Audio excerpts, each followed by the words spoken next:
வாய்க்கால்களை வெட்டுங்கள். 2 ராஜாக்கள் 3ஆம் அதிகாரம் 16ஆம் வசனம். இந்த பள்ளத்தாக்கிலே எங்கும் வாய்க்கால்களை வெட்டுங்கள். கிறிஸ்துவுக்குள் அருமையானவர்களே, மோவாபின் ராஜாவை எதிர்த்து இஸ்ரவேல் ராஜாவும் யூதாவின் ராஜாவும் ஏதேமின் ராஜாவும் சேர்ந்து போனார்கள். 7 நாள் வனாந்திரத்தில் சுற்றி திரிந்த போது அவர்களை பின் செல்லுகிற இராணுவத்திற்கும் மிருக ஜீவன்களுக்கும் தண்ணீர் இல்லாமல் போயிற்று. இப்படிப்பட்ட வறண்ட நிலையிலே தேவனின் தீர்க்கதரிசியான எலிசா கூறுகிறார், இந்த பள்ளத்தாக்கிலே எங்கும் வாய்க்கால்களை வெட்டுங்கள். நீங்கள் காற்றையும் காண மாட்டீர்கள், மழையையும் காண மாட்டீர்கள்.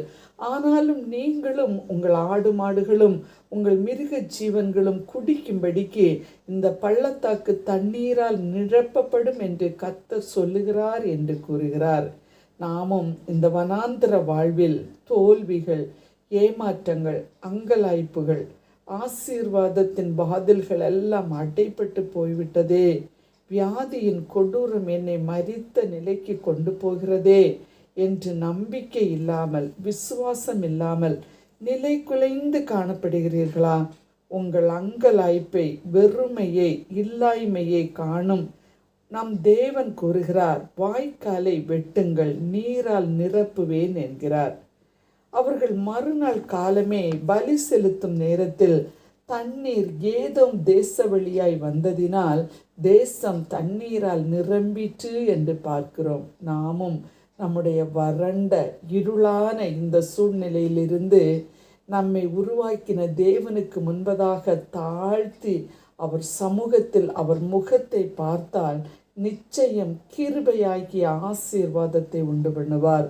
நோவாவின் பேழையை உருவாக்க கர்த்தர் கூறுகிறார். காணாத ஆசீர்வாதத்திற்காக நம்பிக்கையோடு விசுவாசத்தோடு பேழையை உண்டு பண்ணினார்.